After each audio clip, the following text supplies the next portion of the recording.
What's up guys? I hope you are doing well. I am Veer. Welcome to Struggle Family. तो कैसे हो दोस्तों? मैं आशा करता हूँ शानदार तरीके से आप लोग अपनी लाइफ को एंजॉय कर रहे हो, अपनी सेहत, फैमिली और पढ़ाई का ध्यान काफी अच्छे से रख रहे हो।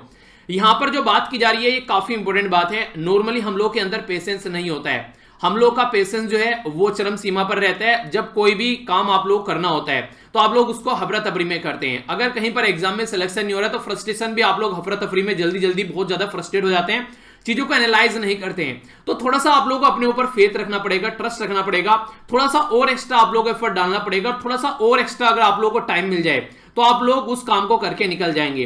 पर लेकिन इसमें बैलेंस बनाकर आप लोगों को चलना पड़ेगा।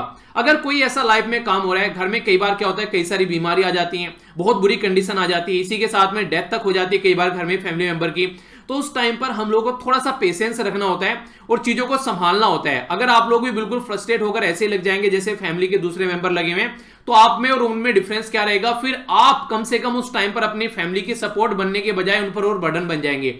तो इसलिए अगर कुछ भी ऐसा होता है लाइफ में, कोई भी ऐसा मुकाम आता है लाइफ में, तो आप लोगों को पेशेंस रखना है, आप लोगों को धैर्य रखकर काम करना है, ताकि जो प्रॉब्लम बनी हुई है उसको और ज्यादा प्रॉब्लम क्रिएट न करें, उसको थोड़ा सुधारने की कोशिश करें। तो ये चीजें अगर लाइफ में आप लोगों ने एक बार करनी सीख ली तो आप लोग लाइफ में अच्छे डिसीजन ले पाएंगे और अपनी लाइफ को भी एक सही डायरेक्शन दे पाएंगे। आज का जो आप लोगों का मैप बेस्ड क्वेश्चन है ये है व्हाइट सी, जाकर इसको मैप में नहीं हारेगा। बाकी काफी कुछ शानदार डिस्कस करेंगे आज के द हिंदू न्यूज़पेपर में। तो आइए आज का डिस्कशन स्टार्ट करते हैं। एक ओवरव्यू देखते हैं हम लोग को क्या क्या डिस्कस करना है। काफी इंपॉर्टेंट आर्टिकल है। अगर आप लोगों को लेक्चर की सारी पीडीएफ एक जगह इकट्ठी चाहिए तो आप लोग यहां से जाकर डाउनलोड कर सकते हैं। टेलीग्राम है, वीडियो के नीचे लिंक आप लोगों को मिल जाएगा जहां से जाकर आप लोग इसको डाउनलोड कर सकते हैं। तो यहां पर एक एक आर्टिकल समझते हैं कि क्या क्या बात की जा रही है, फिर आप लोग काफी अच्छे से चीजों को जान पाएंगे। तो यहां पर जो सबसे पहला ये आर्टिकल है, यहां पर ये गवर्नर और जो इलेक्टेड गवर्नमेंट है उसके बीच में जो झड़प रहती है उसके बारे में बात की जा रही है। अभी ये महाराष्ट्र से रिलेटेड आर्टिकल है, तो बैकग्राउंड इंफॉर्मेशन के साथ में हम लोग इसको डिस्कस करेंगे। साइड वाला आर्टिकल है, यहां पर जीएसटी और जो सेस कंपनसेशन है उसके बारे में बात की जा रही है राज्य से रिलेटेड। तो डिटेल में इस आर्टिकल के ऊपर एक ओवरव्यू दूंगा आप लोगों को। नेक्स्ट यहां पर जो बात की जा रही है ये ग्लोबल हंगर इंडेक्स के बारे में आर्टिकल है। एक इंपॉर्टेंट आर्टिकल बोल सकते हैं, ये हर एक एग्जाम के लिए आप लोगों के लिए इंपॉर्टेंट है और इसी के साथ में इंटरव्यू में भी इससे क्वेश्चन कई बार बन जाते हैं। तो प्रीलिम्स, आंसर राइटिंग या फिर इंटरव्यू हर लेवल पर आप लोगों को ये फायदा पहुंचाएगा। तो काफी डिटेल में इसको डिस्कस करेंगे। एनजीटी नेशनल ग्रीन ट्रिब्यूनल को पूरे 10 साल पूरे हो गए, तो उसी के ऊपर एक एनालिसिस यहां पर देखने को मिल रहा है कि उसने क्या क्या केसेस उसके निकल कर आए हैं। तो ज्यादा इंपॉर्टेंट है बेसिक इंफॉर्मेशन जानना। तो बेसिक इंफॉर्मेशन, बैकग्राउंड इंफॉर्मेशन में आप लोगों को बताऊंगा कि एनजीटी काम कैसे करता है, कौन कौन से लॉ के हिसाब से केस सुनता है और क्या क्या इसकी बेसिक इंफॉर्मेशन है, तो वो हम लोग यहां पर जानेंगे।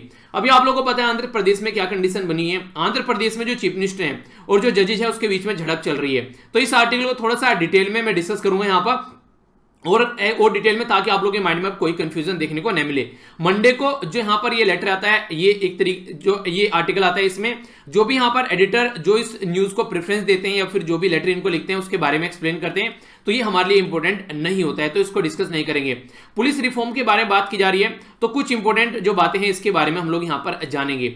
ये यूएसए के इलेक्शन के बारे में हमारे लिए इंपॉर्टेंट नहीं है। और यहां पर ये जो आर्टिकल है, ये सॉरी जो कार्टून है यहां पर, ये कार्टून क्या दिखाता है ये आप लोग को एक्सप्लेन करना है, ठीक है। यहां पर ये जो कार्टून है ये यहां पर प्लूरलिज्म के बारे में बात कर रहे हैं और यहां पर ज्वेल्स, तो ये सारी चीजें आखिर किस पर्टिकुलर इवेंट के बारे में बात करिए जो रिसेंटली अभी न्यूज में है।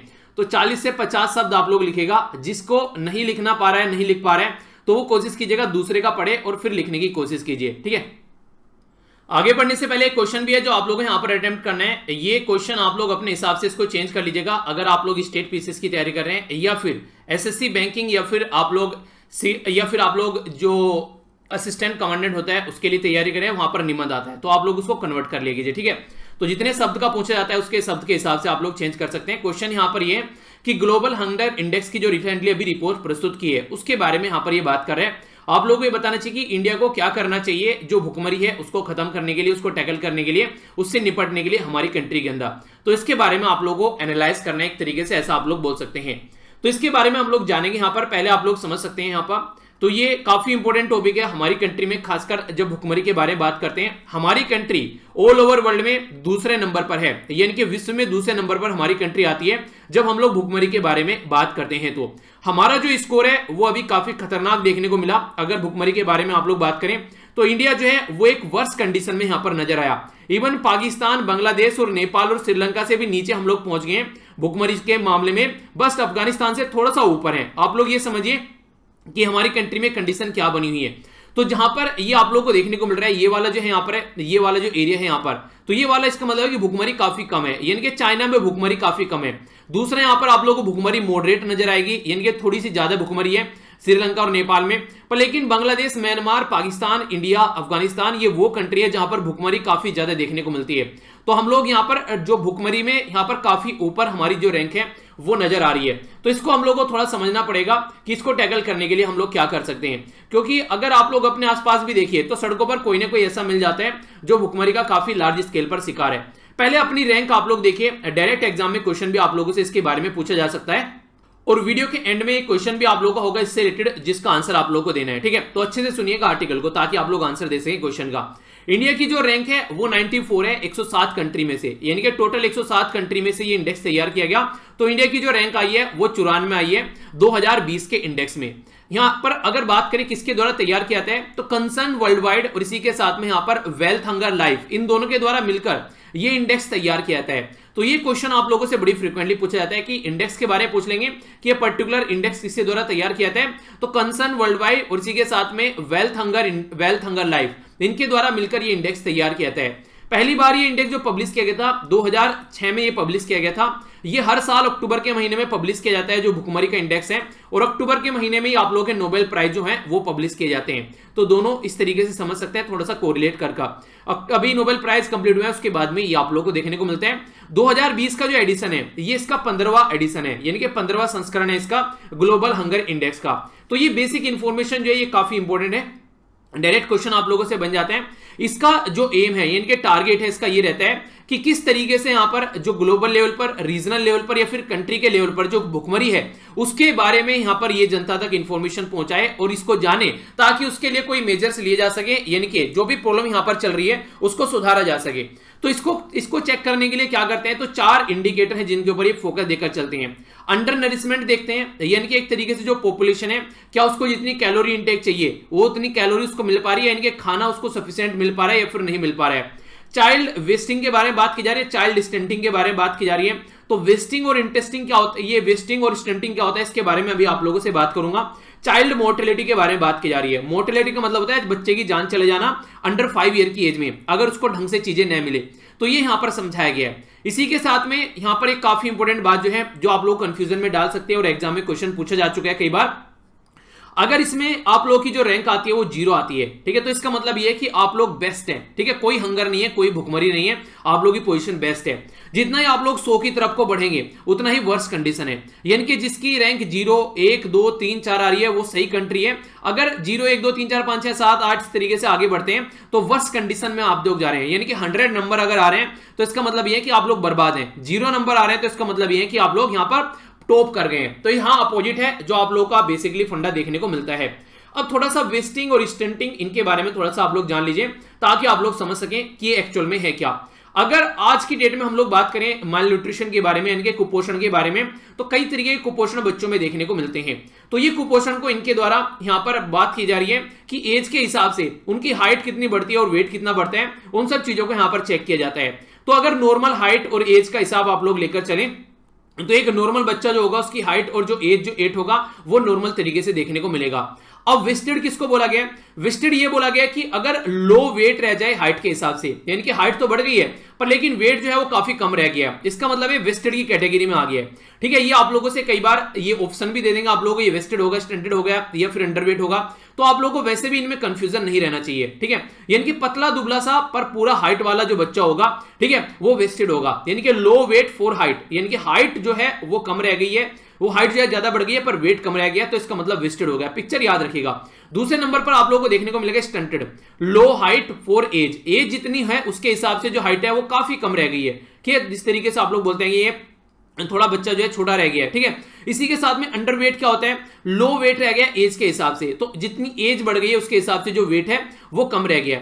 तो यहां पर एज है और यहां पर हाइट है। ठीक है, तो कंफ्यूज आप लोगों को नहीं होना है। तो वेस्टेड का मतलब है लो वेट रह गया हाइट के हिसाब से, हाइट ज्यादा हो गई वेट कम रह गया। स्टैंडर्ड का मतलब है लो वेट रह गया है यहां पर एज के हिसाब से, और अंडरवेट का मतलब है लो वेट रह गया एज के हिसाब से। ठीक है, तो यहां पर हाइट के हिसाब से, यहां पर एज के हिसाब से, तो सारी जो चीजें काउंट की जा रही है वो यहां पर आप लोगों को वेट में देखने को मिलेगी, यहां पर भी वेट में देखने को मिलेगी, और यहां पर हाइट और एज में। स्टंटेड का मतलब होता है कि हाइट और एज को चेक करना, ठीक है। अंडरवेट और वेस्टेड ये आप लोगों को देखने को मिलेगा अलग, तो इसलिए कोई कंफ्यूजन नहीं रखना है। तो ये 4 इंडिकेटर आप लोगों को देखने को मिलते हैं, पर ये 4 इंडिकेटर जो होते हैं ये 3 जगह डिवाइड होते हैं और 3 में से 4 निकाले जाते हैं, यानी कि टोटल मिलाकर 1/3 जो यहां पर दिए जाते हैं वो दिए जाते हैं यहां पर अलग अलग तरीके से। जैसे कि चाइल्ड अंडर नरिशमेंट, अगर न्यूट्रिशन की बात करें तो इसमें वेस्टेड और स्टंटेड दोनों आ जाते हैं, तो इसमें 1/3 हो गया, तो टोटल मिलाकर 1/3 का यहाँ पर 1/6 हो गया, तो टोटल मिलाकर 1/3 यहाँ पर ये आ गया। चाइल्ड मोर्टेलिटी, इनके बच्चों की जान चली जाती है, तो यहां पर ये देखने को मिलेगा अंडर 5 जो बच्चों की जान चली जाती है, तो 1/3 आप लोगों को यहां पर ये देखने को मिलेगा।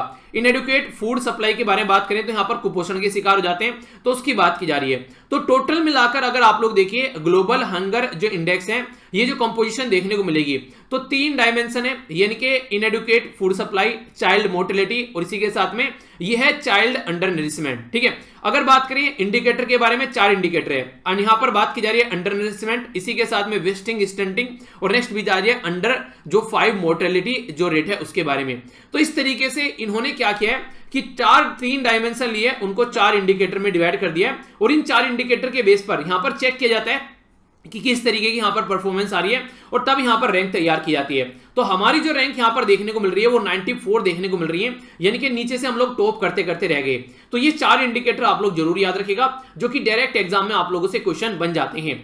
नेक्स्ट इंपॉर्टेंट जो फैक्ट है वो यहां पर ये है कि वर्ल्ड वाइड अगर हंगर की आप लोग बात करें, पूरी कंट्री में नहीं पूरे वर्ल्ड में अगर आप लोग हंगर को देखेगा तो पहले एक मॉडरेट लेवल पर हंगर हुआ करती थी, यानी कि एक मॉडरेट लेवल पर हंगर हुआ करती थी, एक माध्यम मीडियम के एक लेवल पर हंगर आप लोग भूखमरी देख सकते हैं। पर लेकिन अभी जो है ये काफी सीरियस लेवल पर पहुंच गई है, यानी कि अब यह खतरनाक लेवल पर यहां पर हंगर पहुंच गई है। 28.2 ये आप लोग यहां पर देखने को मिल रही है। कोविड-19 जो पेंडेमिक है यहां पर, इसी के साथ में इसके वजह से जो प्रॉब्लम निकल कर आ रही है, दूसरे यहां पर आप लोगों को देखने को मिला यहां पर यह लोकस्ट अटैक, यानी कि जो टिड्डी का अटैक देखने को मिला, खासकर हॉर्न ऑफ अफ्रीका और इंडिया तक भी इसका अटैक आप लोगों को देखने को मिला।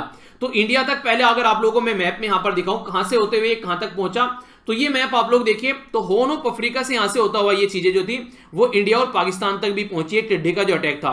तो इस तरीके से काफी बड़ा इंपैक्ट हमारी कंट्री में भी इसका जो टिड्डी का अटैक था वो देखने को मिला।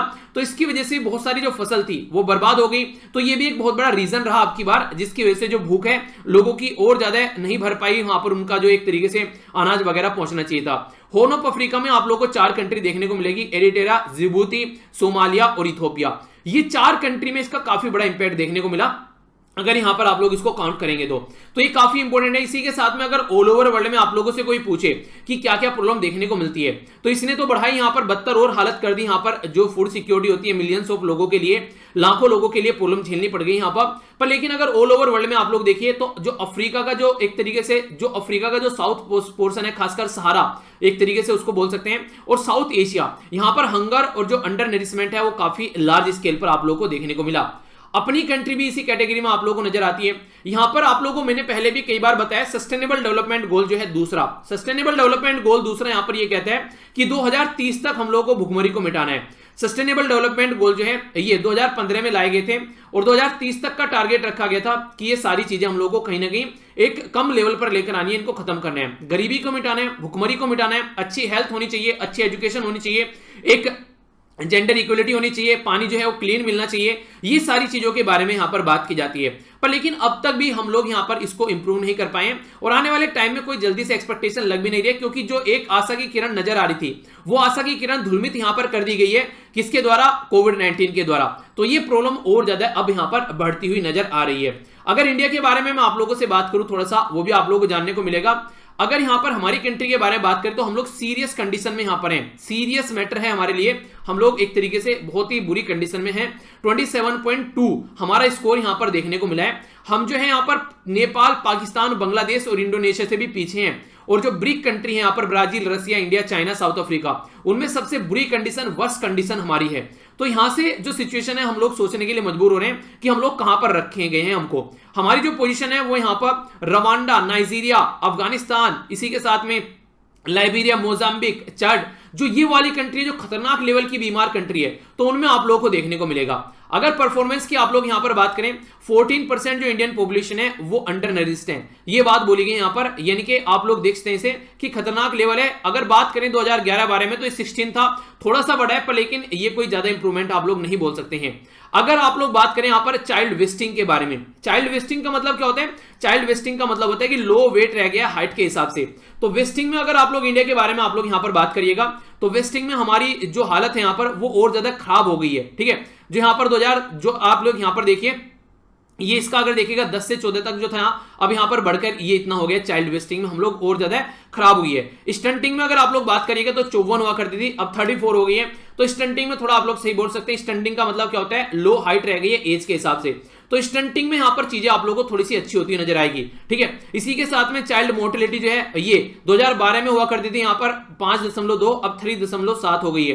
तो यहां पर भी चीजें जो है वो थोड़ी इंप्रूव हुई है, यानी कि चाइल्ड वेस्टिंग जो है वो खराब लेवल पर पहुंची है, बाकी की और जो चीजें हैं वो इंप्रूव हो रही है। तो ये इंडिया की परफॉर्मेंस आप लोग यहां पर देख सकते हैं ओवरऑल जो अब तक यहां पर सिचुएशन देखने को मिली है। तो क्या हमारी कंट्री में कोई काम नहीं चल रहा है इसको सुधारने के लिए? तो काम तो बहुत सारे चल रहे हैं, पर लेकिन उनको क्या ढंग से इंप्लीमेंट किया जा रहा है या नहीं किया जा रहा है? तो कोई भी आंसर अगर आप लोग लिखें तो ये पॉइंट आप लोग मेंशन वहां पर कर सकते हैं। इनके बारे में डायरेक्ट भी क्वेश्चन आप लोगों से पुलिस से पूछा जा सकता है। ईट राइट इंडिया मूवमेंट, तो ये किसके द्वारा ऑर्गेनाइज कराया गया? तो food safety and standard authority of India FSSAI के द्वारा ऑर्गेनाइज कराया गया हमारी कंट्री में, ताकि सही खाना खा सके हमारी कंट्री में जो बच्चे हैं और जो लोग हैं एक तरीके से, ठीक है। पोषण अभियान हमारी कंट्री में किस मिनिस्ट्री के द्वारा लॉन्च किया गया?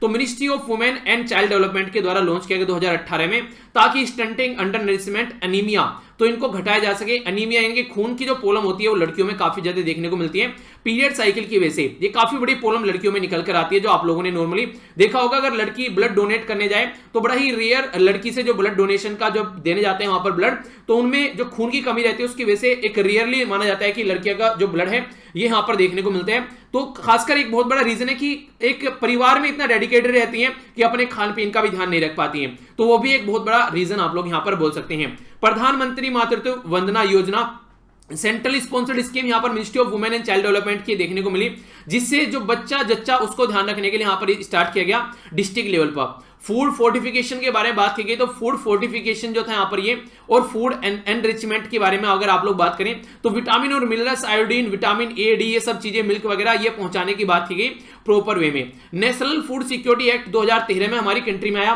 तो इसके चलते भी हमारी कंट्री में बोला गया कि 75% जो गांव की जनता है और 50% जो शहर में जनता रहती है उनको यहां पर सब्सिडाइज फूड दिया जाएगा यहां पर पब्लिक डिस्ट्रीब्यूशन सिस्टम के थ्रू। पर लेकिन पब्लिक डिस्ट्रीब्यूशन सिस्टम में भी कई सारी प्रॉब्लम आप लोगों को देखने को मिलती है, तो इसके चलते प्रॉपर वे में चीजों को नहीं पहुंचाया गया। मिशन इंद्रधनुष हमारी कंट्री में स्टार्ट किया गया, जो यहां पर ये टारगेट रखा था ये चिल्ड्रन अंडर 2 ईयर एज के और प्रेग्नेंट वुमेन को इम्यूनाइज करने की बात की गई। 12 वैक्सीन जो यहां पर जो VPD यानी कि वैक्सीन प्रिवेंटेबल डिजीज, जिनको प्रिवेंट किया जा सकता है उन डिजीज के लिए यहां पर दिया गया।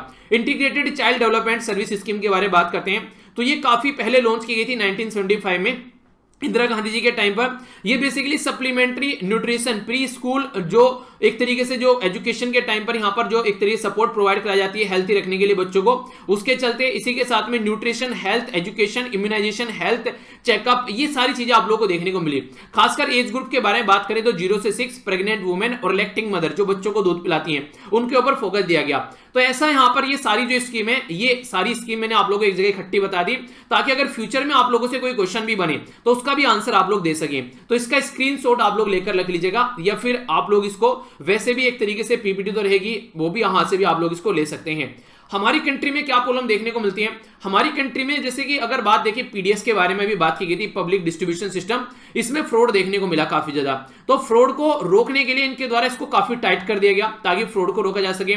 उस टाइट करने के चक्कर में जो डिसेबल सेक्शन है या फिर एल्डरली यानी कि जो बुजुर्ग लोग हैं उनको भी अनाज नहीं मिल पाया, तो उसकी वजह से भुखमरी जो है वो काफी ज्यादा लेवल पर देखने को मिली। और सबसे बड़ी प्रॉब्लम एक चीज बता दो आप लोगों को, जो शायद आप लोग फील भी कर पा रहे होंगे आसपास में, आज के दिन में गांव में कई सारे घर ऐसे हैं, कई सारे लोग ऐसे हैं जिनको पब्लिक डिस्ट्रीब्यूशन सिस्टम के तहत अनाज वगैरह नहीं लेना चाहिए, पर फिर भी लोग जो हैं उस अनाज को ले रहे हैं। आधे लोग क्या कर रहे हैं, उस अनाज को ले रहे हैं, उसको बेच देते हैं, दुकान पर जाकर पैसा लेकर आते हैं। आधे लोग ये कर रहे हैं, उस अनाज को अपने जानवरों को खिलाते हैं, यानी कि एक तरीके से भैंस गाय को उस अनाज को डाल देते हैं, उनके लिए लेकर आते हैं।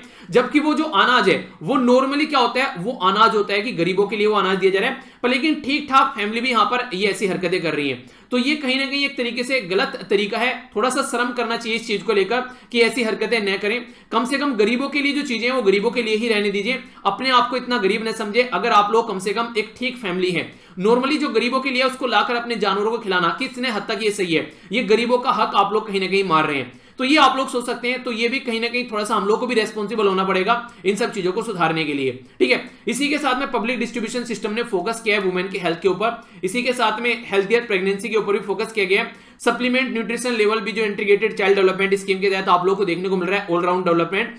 तो यहां पर फूड जो यहां पर बात की जा रही है, राइट टू फूड, ये मीनिंगलेस होगा अगर large section of the society हम लोग यहां पर कवर नहीं कर पा रहे हैं, और स्टंटेड वेस्टेड आप लोग तभी इनको कवर कर पाओगे। तो ये पूरा आर्टिकल जो है, इस आर्टिकल में बहुत सारी डायमेंशन, बहुत सारे प्रीलिम्स और मेंस के भी क्वेश्चन आप लोग यहां से निकल सकते हैं, पर्टिकुलर एरिया में क्या इंपैक्ट पड़ रहा है। तो पूरा एक होलिस्टिक मैंने आप लोगों के सामने यहां पर डिस्कशन रखा।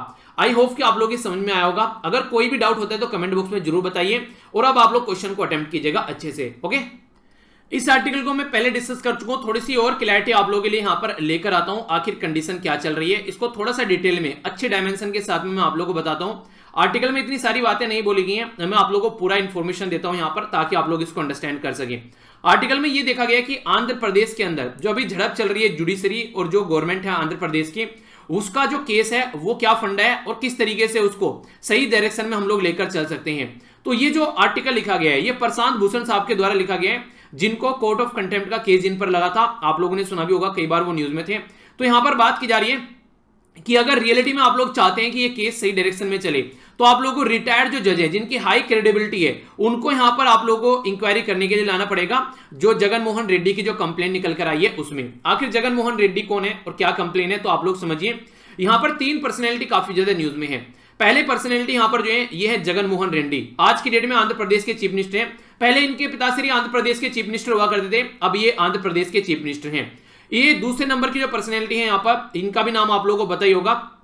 यहां पर ये जो पर्सनैलिटी है, ये अब तक आंध्र प्रदेश के चीफ मिनिस्टर यहां पर रहे हैं। नाम है इनका चंद्रबाबू नायडू। तो जगन मोहन रेड्डी और चंद्रबाबू नायडू जो हैं वो यहां पर एक तरीके से अपोजिशन पार्टी में आप लोग देखते हैं, एक दूसरे के अपोजिशन में है। अब तक यहां पर, जब से यहां पर 2014 में आप लोगों को पता है आंध्र प्रदेश एक नया राज्य बनाया गया, तो चीफ मिनिस्टर यहां पर ये बने। तो जैसे ही आंध्र प्रदेश एक नया राज्य बनाया गया, तो प्लान क्या है निकलकर, प्लान यह है कि अब आंध्र प्रदेश की एक नई कैपिटल बनाते हैं, जिसका नाम रखा गया अमरावती। क्योंकि जो हैदराबाद कैपिटल थी वो तेलंगाना के अंदर चली गई, तो इसलिए आंध्र प्रदेश के लिए एक नई कैपिटल की जरूरत पड़ी। तो नई कैपिटल बनाने के लिए इनके द्वारा एक प्रोजेक्ट तैयार किया गया, एक ग्रांड प्रोजेक्ट आप लोग बोल सकते हैं, जो एक कैपिटल बनाने के लिए तैयार किया गया। वो ग्रांड प्रोजेक्ट जो था उसमें हजारों एकड़ जमीनों को खरीदा गया और एक प्रोजेक्ट पूरा तैयार करने की बात की गई कि हाँ, एक ऐसा प्रोजेक्ट बनाएंगे, एक शानदार वर्ल्ड क्लास फैसिलिटी वाली एक स्मार्ट सिटी हम लोग यहां पर तैयार करेंगे। तो आप लोगों को पता है, जब इतने बड़े लार्ज स्केल पर कोई काम किया जाता है, तो वहां पर करप्शन कुछ ना कुछ आप लोगों को देखने को मिलेगा। तो इनकी पॉलिटिकल पार्टी के जितने भी इनके मेंबर ऑफ लेजिस्लेटिव असेंबली यानी कि जो विधायक थे, उनके भी काफी ज्यादा स्टेक इसमें देखने को मिलते हैं, जिसकी वजह से यहां पर काफी लार्ज स्केल पर करप्शन के चार्जेस यहां पर लगाए गए, जब यहां पर ये नए चीफ मिनिस्टर बनकर आए। और यहां पर कई सारे ऐसे रिलेटिव भी हैं यहां पर जजेस के, और जजेस भी कई सारे ऐसे हैं जिनके द्वारा यहां पर इसके अंदर अपनी जो जमीन खरीदी गई है, जिसके तहत यहां पर कई सारे प्रोजेक्ट ऐसे देखने को मिल रहे हैं कि जजेस का भी इंटरेस्ट इसमें सामने निकल कर आता है। तो ये जो है यहां पर जैसे चीफ मिनिस्टर बन के इन्होंने इस प्रोजेक्ट के खिलाफ इंक्वायरी बैठा दी कि यहां इसको चेक किया जाएगा। तो इंक्वायरी में कई सारे जो चार्ज यहां पर निकल कर आए, तो वो चार्ज जो थे यहां पर जो निकल कर आए, उस चार्ज के चलते यहां पर जो इनको देखने को मिला कि अब सिचुएशन को थोड़ा सा, यानी कि ऐसे नहीं होता कि हाँ पहले वाली जो गवर्नमेंट है उसकी जो कमियां है उसको सामने लाया जाए, तो इन्होंने वो सारी कमियां सामने लानी स्टार्ट कर दी। तो जैसे ही इनकी कमियां सामने लानी स्टार्ट करने लगे, उसमें कई सारे जो जज हैं वो भी यहां पर फंसने लगे। ये जो पर्सनैलिटी आप लोगों के सामने है, ये जस्टिस एमवी रमन्ना, ये आज की डेट में जो बोबडे साहब हमारी कंट्री के चीफ जस्टिस ऑफ इंडिया है, उसके बाद में यहां पर नेक्स्ट नंबर इन्हीं का है, यानी कि next chief justice of India ये बनेंगे सीनियरिटी के बेस पर, अगर चीजें आराम से चलती रही तो। यानी कि अगले चीफ जस्टिस ऑफ इंडिया जो हैं, उनका भी इंटरेस्ट है यहां पर आंध्र प्रदेश की जो कैपिटल है उसके अंदर, ये अमरावती के अंदर, क्योंकि यहां पर इनके भी जो फैमिली मेंबर है उनके द्वारा भी यहां पर इसमें इन्वेस्टमेंट किया गया है। तो इसके चलते जो यहां पर जो ये साहब हैं, इनके जो आज के में चीफ मिनिस्टर हैं जगन मोहन रेड्डी, ये जितने भी यहां पर स्टेप उठाते हैं चीजों को एक तरीके से अपने प्रोजेक्ट को इंप्लीमेंट करने के लिए, तो आंध्र प्रदेश का जो हाई कोर्ट है उसको रोक देता है। और लगभग 100 के करीब ऐसे डिसीजन अब तक आ चुके हैं आंध्र प्रदेश के हाई कोर्ट के, जिसके चलते जो गवर्नमेंट है वो आगे काम नहीं कर पा रही है। तो इन सब चीजों से फ्रस्ट्रेट होकर जगन मोहन रेड्डी साहब के द्वारा एक लेटर लिखा गया चीफ जस्टिस ऑफ इंडिया को। 8 पेज का वो लेटर था। उस 8 पेज के लेटर में इनके द्वारा बोला गया कि आंध्र प्रदेश का जो हाई कोर्ट है वो मुझे काम नहीं करने दे रहा है प्रॉपर वे में। क्यों? क्योंकि रीजन यहां पर ये कि सुप्रीम कोर्ट में जो बैठे हुए जज हैं वो उसको इन्फ्लुएंस कर रहे हैं। तो यहां पर ये कंडीशन सामने निकल कर आई।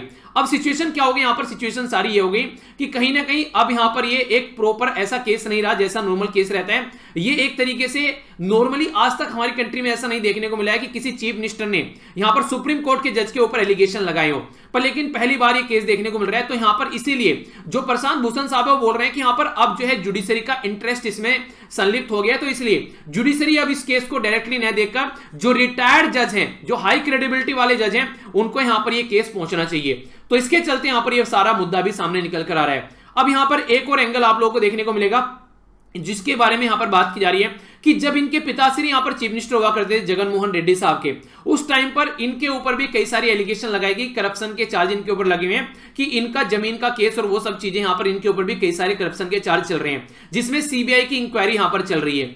तो यहां पर जो यहां पर जस्टिस रमन्ना साहब है, इनके द्वारा बोला गया था कि पॉलिटिशियन से रिलेटेड जितने भी केस चल रहे हैं उनको सबको थोड़ा सा फास्ट ट्रैक करते हैं, यानी कि जितने पॉलिटिशियन पर केस चल रहे हैं उनको फास्ट ट्रैक करते हैं और देखते हैं कि जल्दी से जल्दी उनको सॉल्यूशन निकाला जाए।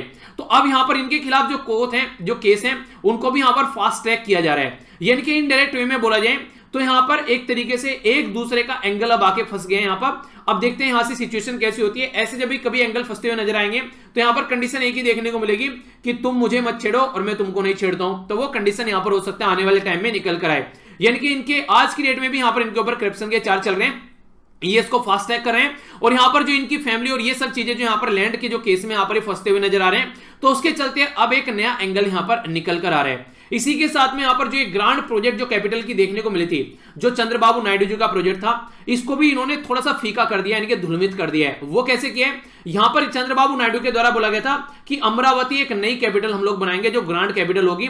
हैदराबाद के बाद में आंध्र प्रदेश में अब एक नई कैपिटल बनेगी। पर लेकिन जो यहां पर जगन मोहन रेड्डी हैं, नए चीफ मिनिस्टर जो हैं, उनके द्वारा बोला गया कि हम एक कैपिटल नहीं, हम लोग 3 कैपिटल बनाएंगे। तो 3 कैपिटल बनाने से क्या होगा? एक जगह यहां पर फोकस नहीं रहेगा, तो उससे ये होगा कि इसके ऊपर फोकस कहीं ना कहीं ये हट जाएगा। तो 3 कैपिटल में जो एग्जीक्यूटिव कैपिटल होगी वो बोला गया विशाखापट्टनम में होगी, जो जुडिशियल कैपिटल होगी वो कुर्नूल में होगी, और जो लेजिस्लेटिव कैपिटल होगी वो अमरावती में होगी। तो ये पूरा इनके द्वारा बनाया गया, यानी कि जस्टिस जो सिस्टम होगा वो कुर्नूल में होगा, एग्जीक्यूटिव जो सिस्टम होगा वो विशाखापट्टनम में होगा, और लेजिस्लेटिव जो सिस्टम होगा वो अमरावती में होगा। तो ये बातें इनके द्वारा बोली गई। तो इनका ये जो ग्रांड प्रोजेक्ट था ये यहां पर और ज्यादा धूमित पड़ता हुआ नजर आया। अब यहां पर देखने वाली बात यह कि इसको बैलेंस बनाकर कैसे ये आगे चल पाते हैं। तो प्रशांत भूषण साहब यही कह रहे हैं कि यहां पर सबका जो हित है वो कहीं ना कहीं संलिप्त हो चुका है यहां पर, इसलिए इसको थोड़ा सा अलग डायरेक्शन में हम लोग को समझना पड़ेगा ताकि सिचुएशन जो है वो यहां पर और ज्यादा कॉम्प्लेक्स न होकर थोड़ी सी क्लियर हो जाए। वरना जहां पर इतने हाई प्रोफाइल केस होते हैं वहां पर वो मैटर या तो दब जाता है, या फिर एक तरीके से जो कमजोर पक्ष है, हालांकि कमजोर यहां पर कोई नहीं है, इन्होंने पब्लिक में जो चीजें रख दी है यहां पर कहीं ना कहीं निकालकर, तो इससे चीजें जो है वो और ज्यादा कॉम्प्लिकेटेड यहां पर हो गई है। और जुडिशरी के ऊपर क्वेश्चन मार्क लगता है तो जनता के ट्रस्ट की भी बात आती है कि जनता का ट्रस्ट जो है वो किस हद तक यहां पर ब्रेक होगा अगर जुडिशरी इस तरीके से यहां पर संलिप्त पाए जाते हैं। वो भी आने वाले जो नए चीफ जस्टिस ऑफ इंडिया है उसके बारे में बात की जा रही है। तो ये पूरा मुद्दा है। आई होप कि आप लोगों के माइंड में क्लैरिटी आ गई होगी। केस सुप्रीम कोर्ट का है, लेकिन प्रेशर जो है वो यहां पर आ रहा है सुप्रीम कोर्ट से हाई कोर्ट के ऊपर। और रीजन इसका बहुत बड़ा ये भी है यहां पर कि जो भी बेंच अपॉइंट की जाती है यहां पर हाई कोर्ट के अंदर, उसमें ये बहुत लार्ज स्केल पर इंटरफेयर कर रहे हैं। ये सारी बातें मैं नहीं बोल रहा हूं यहां पर, ये सारी बातें आर्टिकल में राइटर के द्वारा यहां पर बोली जा रही है, और इसी के साथ में जो यहां पर लेटर इनके द्वारा लिखा गया है उसकी बातें मैं यहां पर आप लोगों को बता रहा हूं। ठीक है, तो ये पूरा मुद्दा है आंध्र प्रदेश का। आई होप कि आप लोगों के माइंड में अब क्लैरिटी होगी, अब कोई कंफ्यूजन नहीं होगा। नेक्स्ट आर्टिकल की ओर चलते हैं। यहां पर जो बात की जा रही है ये बात की जा रही है ट्रिब्यूनल के बारे में। ट्रिब्यूनल एक तरीके का कोर्ट होता है जहां पर इन्वायरमेंट से जो रिलेटेड मैटर हैं उनको फास्ट ट्रैक तरीके से सुना जाता है ताकि जल्दी से जल्दी जो प्रॉब्लम है उसका सॉल्यूशन निकाला जा सके। तो उसको नॉर्मली आप लोग एक ट्रिब्यूनल जो बोलते हैं, वो जिस तरीके से कोर्ट काम करता है उस तरीके से वो काम नहीं करता है, वो प्रॉब्लम का सॉल्यूशन निकालने की जल्दी से जल्दी कोशिश करता है। तो अभी यहां पर ये आर्टिकल न्यूज में क्या है पहले आप लोग ये समझ लीजिए। अभी एनजीटी यानी कि नेशनल ग्रीन ट्रिब्यूनल को 10 साल पूरे हो गए हैं। यानी कि 2010 में यहां पर ये बनाया गया था, अभी इसको 10 साल पूरे हो गए, तो उसके ऊपर यहां पर ये आर्टिकल लिखा गया है। तो ये आर्टिकल जो लिखा गया है ये इंपॉर्टेंट आर्टिकल, तो इसके बारे में हम लोग पहले ट्रिब्यूनल के बारे में थोड़ा समझ लेते हैं कि क्या क्या कंडीशन है यहां पर ट्रिब्यूनल के बारे में। नेशनल ग्रीन ट्रिब्यूनल एक स्टैट्यूटरी बॉडी है, स्टैट्यूटरी बॉडी यानी कि स्टैट्यूट के थ्रू यानी कि लॉ के थ्रू बनाई गई, हमारी कंट्री में पार्लियामेंट में लॉ पास कर 2010 में इस बॉडी को बनाया गया है। अगर बात करें संविधान के हिसाब से, तो जो बात करते हैं ना कि हम लोग राइट टू लाइफ के बारे में बात करते हैं, एक तरीके से प्रोटेक्शन ऑफ द लाइफ के बारे में बात करते हैं, अपनी पर्सनल लिबर्टी के बारे में बात करते हैं। तो अगर हमारा इन्वायरमेंट अच्छा होगा तो ही तो हम लोग एक अच्छी लाइफ जी पाएंगे। तो राइट टू लाइफ के बारे में जब बात करते हैं तो आर्टिकल 21 जो है फंडामेंटल राइट पार्ट 3 में हमारे संविधान में आता है, तो उसके तहत यहां पर इसको इंस्पायर करके यहां पर ये नेशनल ग्रीन ट्रिब्यूनल बनाया गया है। यानी कि संविधान में आर्टिकल 21 जो है वो इससे कनेक्टेड है, ऐसा आप लोग यहां पर बोल सकते हैं। अगर क्वेश्चन आप लोगों से पूछे तो डायरेक्ट आप लोग यहां पर इसको मेंशन कर सकते हैं, तो इंपॉर्टेंट है, इसके बारे में आप लोग आइडिया रखेगा। इसी के साथ में जो प्रॉपर अगर आप लोग बात करें कोर्ट किस तरीके से काम करते हैं, नेशनल ग्रीन ट्रिब्यूनल कैसे काम करते हैं, तो जो कोर्ट यहां पर काम करते हैं वो प्रॉपर तरीके से काम करता है कोड ऑफ सिविल प्रोसीजर के थ्रू, ठीक है, जो 1908 यानी कि इसके थ्रू यहां पर काम करते हैं, जो कोर्ट काम करता है। पर लेकिन अगर बात करें यहां पर जो ट्रिब्यूनल है वो इसके हिसाब से काम नहीं करते हैं। इनका बेसिक फंडा होता है कि जल्दी से जल्दी सॉल्यूशन निकाला जाए। अगर कोर्ट के हिसाब से ही काम कराना होता है तो ट्रिब्यूनल को बनाए जाते हैं। तो ट्रिब्यूनल बनाने का बेसिक पर्पज ये होता है कि जल्दी से जल्दी मैटर को निकाला जा सके। दिल्ली में इसकी प्रिंसिपल ब्रांच देखने को मिलेगी, इसके अलावा आप लोगों को भोपाल, पुणे, कोलकाता और चेन्नई में इसकी ब्रांच जो है वो नजर आ जाएगी।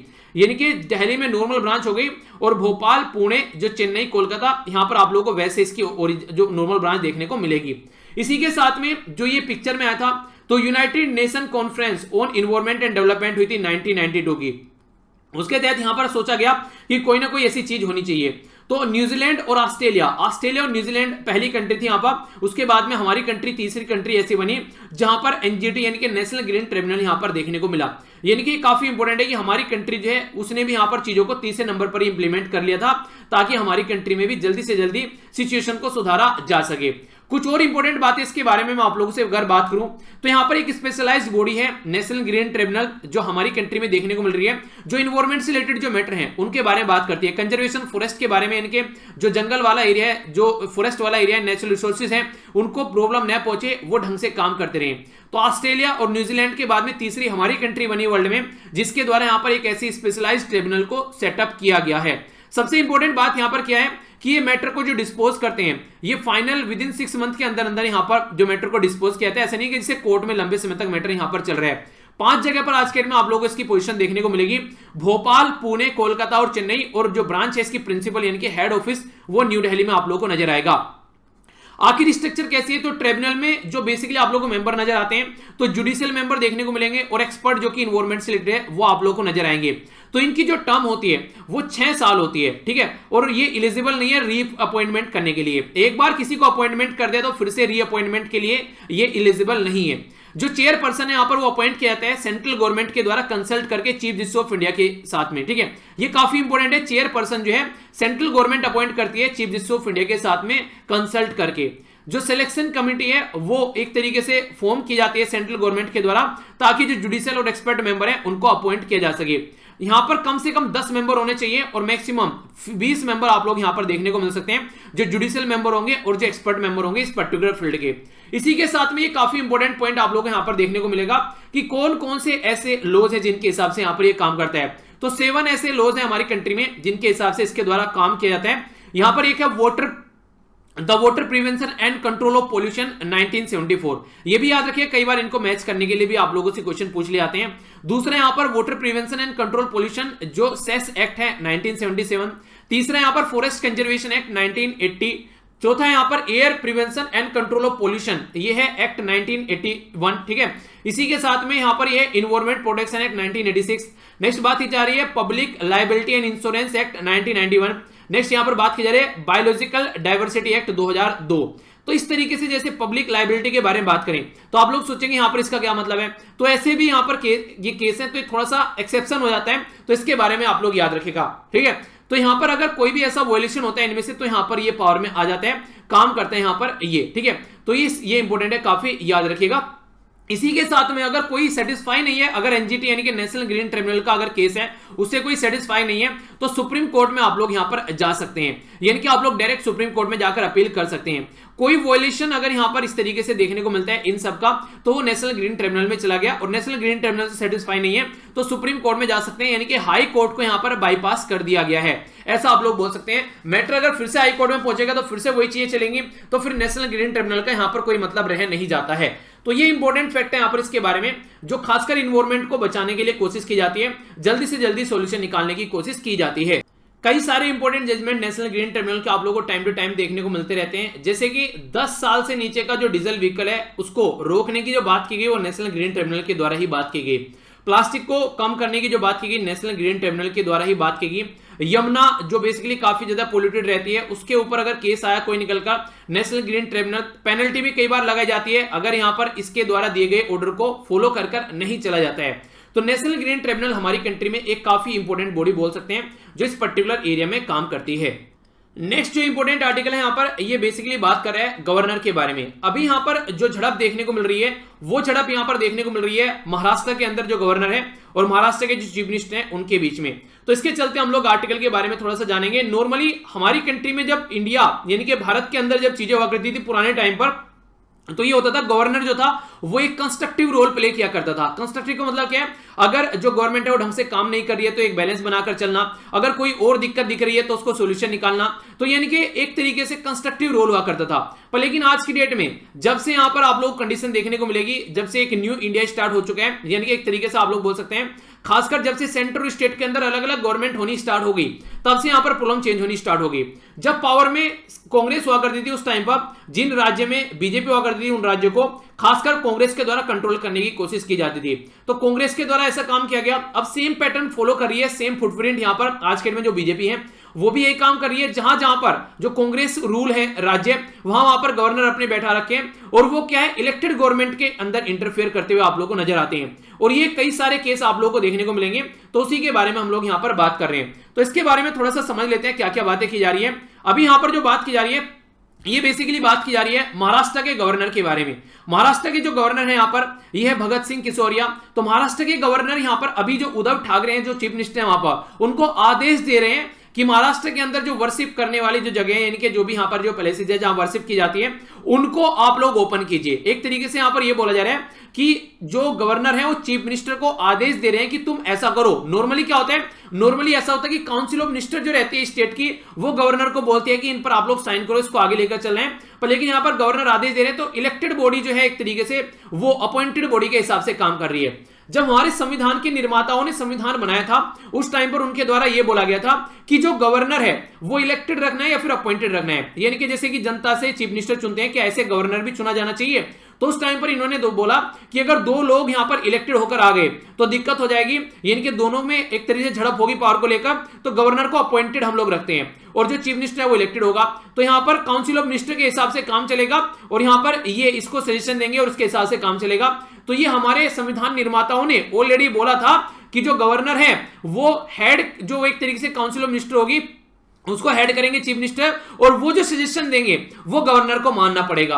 पर लेकिन अभी फिलहाल के टाइम पर अगर आप लोग सिनेरियो देखोगे तो ये ऐसा जो सिनेरियो है वो यहां पर चेंज हो चुका है, यानी कि जैसा हमारे संविधान निर्माताओं ने सोचा था वैसी सिचुएशन अभी ग्राउंड लेवल पर आप लोगों को देखने को नहीं मिलेगी। तो जो गवर्नर है यहां पर एक तरीके से वो इंस्ट्रूमेंट माना जाता था एक इक्विलिब्रियम बनाने का, एक बैलेंस बनाने का, कि ताकि जो जनता के द्वारा चुनी गई गवर्नमेंट जो है और जो संविधान है उसमें एक बैलेंस बना रहे और चीजें जो है वो सही डायरेक्शन में चलती रहे। पर लेकिन अब गवर्नर जो है वो यहां पर एक कंस्ट्रक्टिव रोल प्ले नहीं कर रहा है। अगर डिफरेंट एरिया में आप लोग देखें, जैसे वेस्ट बंगाल के गवर्नर के बारे में कई बार आप लोगों को चीजें देखने को मिलती हैं, अभी महाराष्ट्र के बारे में हम लोगों ने बात की, कुछ दिनों पहले राजस्थान में कई सारी कंडीशन आप लोगों को देखने को मिल रही थी, यानी कि जहां जहां पर जो अपोजिशन पार्टी की जो गवर्नमेंट है स्टेट के अंदर वहां पर आप लोगों को ये समस्या हमेशा देखने को मिलती है, चाहे कोई सी भी गवर्नमेंट क्यों ना हो। तो ये सही तरीका यहां पर नहीं है। तो गवर्नर के बारे में अगर मैं आप लोगों को बेसिक इंफॉर्मेशन दूं तो गवर्नर के बारे में जो लिखा गया है ये पार्ट 6 में लिखा गया है। अब की बार आप लोगों ने पेपर देखे होंगे यूपीएससी या फिर स्टेट पीसीएस के, तो उसमें कई सारे ऐसे क्वेश्चन आप लोगों से पूछे गए हैं इस पार्ट 6 में यहां पर आर्टिकल 153 से लेकर आर्टिकल 162 तक गवर्नर के बारे में बात की जाती है, कैसे अपॉइंट किया जाता है, इसकी पावर क्या होती है और इससे रिलेटेड क्या क्या चीजें इसके ऑफिस के बारे में अगर बात करें तो ठीक है। गवर्नर के ऑफिस के बारे में, गवर्नर जो है हमारी कंट्री में बिल्कुल सेम पैटर्न फॉलो करता है, जैसे प्रेसिडेंट फॉलो करता है सेंटर के अंदर, ऐसे ही गवर्नर फॉलो करता है स्टेट के अंदर। तो यानी कि एक तरीके से एग्जीक्यूटिव हेड होता है स्टेट में, जैसे कि सेंटर में प्रेसिडेंट होता है एग्जीक्यूटिव हेड, वैसे ही गवर्नर होता है। गवर्नर ड्यूअल रोल प्ले करता है। यहां पर क्या क्या है ड्यूअल रोल, एक तो कॉन्स्टिट्यूशनल हेड है स्टेट का, और दूसरा यहां पर एडवाइस पे काम करते हैं यहां पर किसके साथ में, जो कि यहां पर काउंसिल ऑफ मिनिस्टर की, तो एक तरीके से हेड हो गया। और दूसरा यहां पर यह कि एक लिंक है सेंट्रल और स्टेट गवर्नमेंट के बीच में। तो जिस तरीके से मैंने आप लोगों को कई बार बोला कि गांधी जी जो थे वो एक लिंक थे यहां पर, जो खासकर ग्राउंड लेवल पर जो लोग रहते थे और कांग्रेस के बीच में, ऐसे यहां पर ये काफी इंपॉर्टेंट लिंक है सेंट्रल गवर्नमेंट और स्टेट गवर्नमेंट के बीच में। अगर बात करें यहां पर आर्टिकल 153 कहता है कि गवर्नर जो है एक स्टेट का गवर्नर होना चाहिए, बाकी एक पर्टिकुलर गवर्नर को दो या फिर दो से ज्यादा स्टेट का भी गवर्नर अपॉइंट किया जा सकता है। तो ये आर्टिकल 153 में ये बातें यहां पर बोली गई हैं। आखिर गवर्नर की पोस्ट को लेकर इश्यूज क्या क्या हैं, ये हालांकि मैंने कुछ बातें यहां पर भी बताई हैं। मैंने एक पूरा पॉलिटी के अंदर लेक्चर ले रखा है गवर्नर के बारे में, उसको मैं शेयर कर दूंगा, गवर्नर की पावर क्या क्या होती है वो सारी चीजें।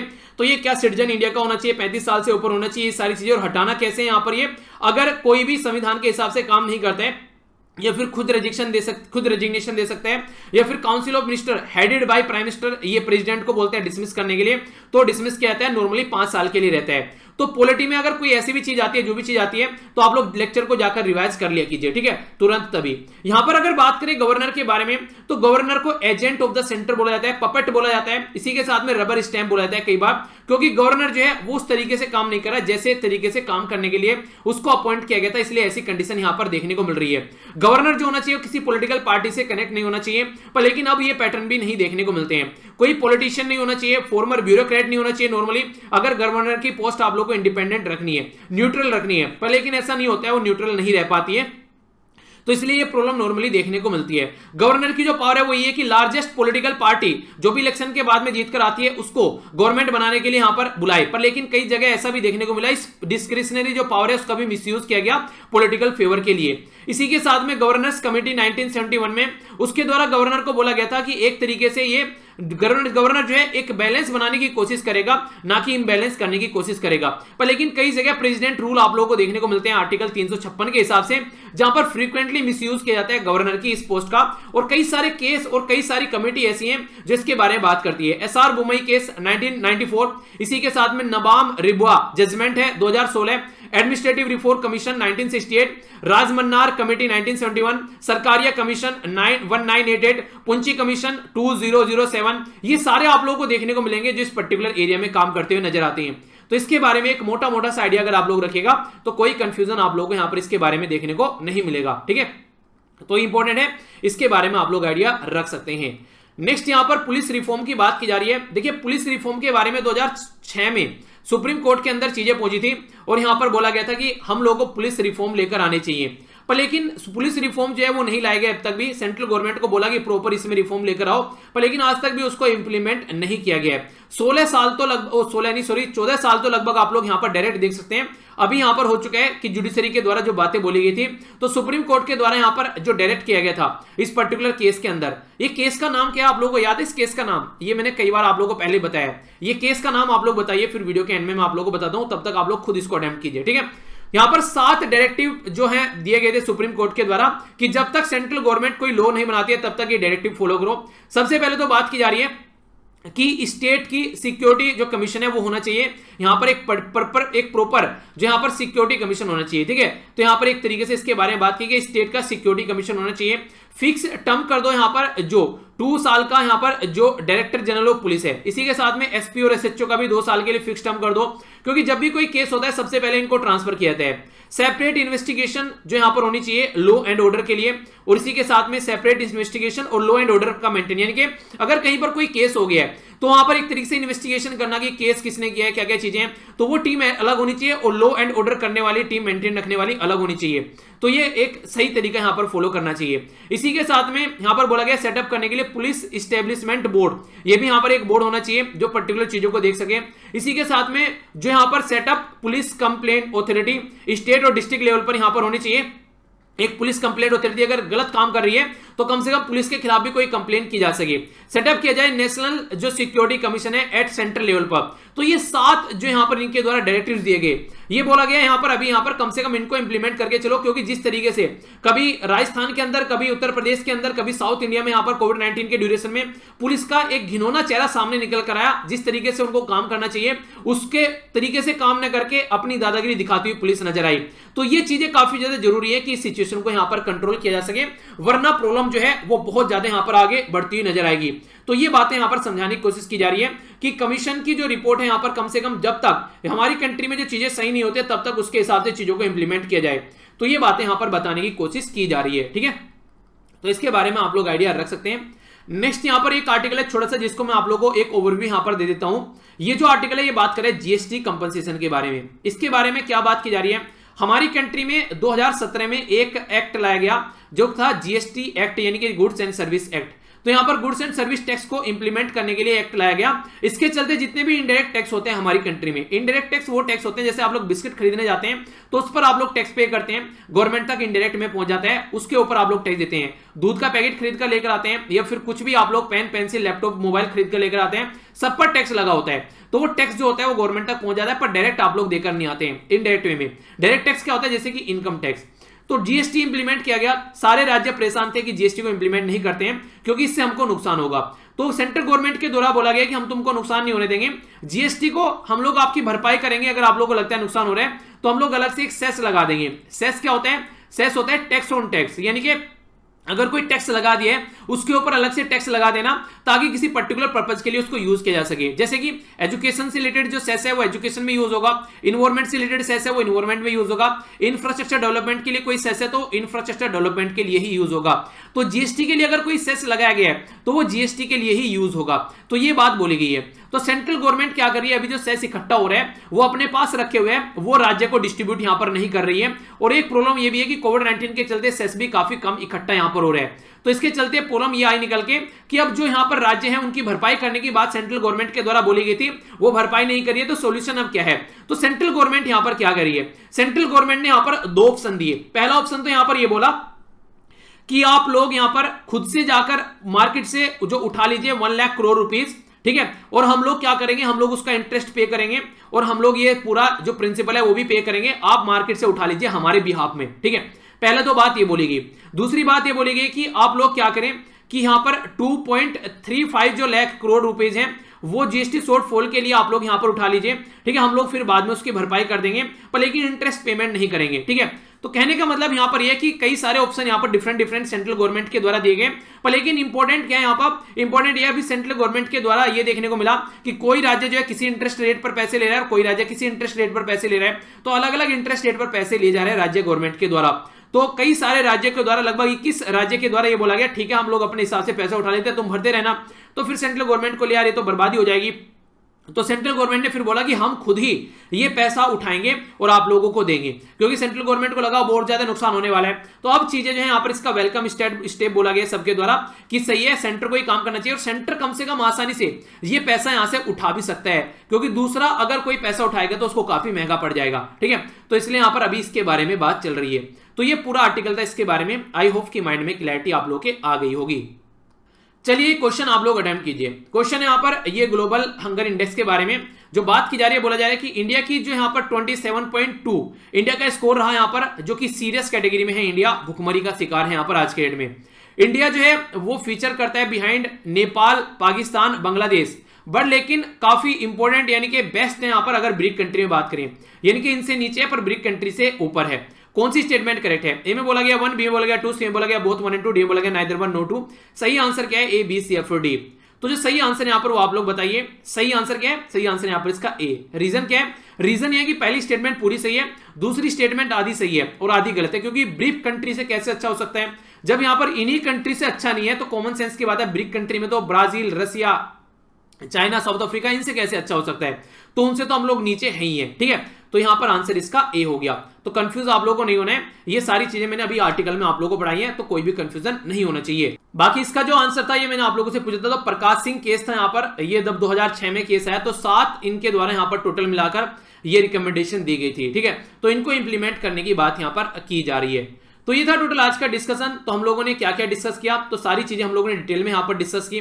तो सारी चीजें आप लोगों ने यहाँ पर देख ली, क्या क्या हम लोगों ने डिस्कस किया। पहले जीएसटी का केस देखा हम लोगों ने, गवर्नर के रोल के बारे में हम लोगों ने बात की, यहाँ पर इन्वॉल्वमेंट के बारे में हम लोगों ने बात की। इसी के साथ में यहाँ पर जो हम लोगों ने बात की, ये बेसिकली जो यहाँ पर फंडा देखने को मिला काफी इंपॉर्टेंट, खासकर जो भुखमरी से रिलेटेड केस था, ये टोटल हम लोगों ने समझा यहाँ पर, ठीक है। तो इसी के साथ में जो नेक्स्ट हम लोगों ने यहाँ पर डिस्कस किया, ये किया यहाँ पर इस पर्टिकुलर केस आंध्र प्रदेश के बारे में बात की, और यहाँ पर हम लोगों ने पुलिस रिफॉर्म के बारे में बात की। अगर आप लोगों ने लेक्चर यहाँ तक देख लिया, आप लोगों को लगता है ये फायदेमंद है, तो यहाँ से जाकर पीडीएफ आप लोग डाउनलोड कर लीजिएगा। सारी पीडीएफ जितने भी लेक्चर आज तक लिए हैं इकट्ठी एक जगह आप लोगों को यहाँ पर मिल जाएगी। और लेक्चर को लाइक और शेयर तभी कीजिएगा अगर आप लोगों को पसंद आया। इसी के साथ में डिसलाइक कर जाएगा पसंद नहीं आया, और शेयर भी नहीं करना है कहीं पर अपना फीडबैक देकर जरूर जाना है आप लोगों को, अगर यहां तक आप लोगों ने लेक्चर देखा है। तो मिलता हूं नेक्स्ट लेक्चर में। बड़ों को नमस्ते, छोटों को प्यार, छोटी सी लाइफ एंजॉय करो यार। तब तक के लिए जय हिंद।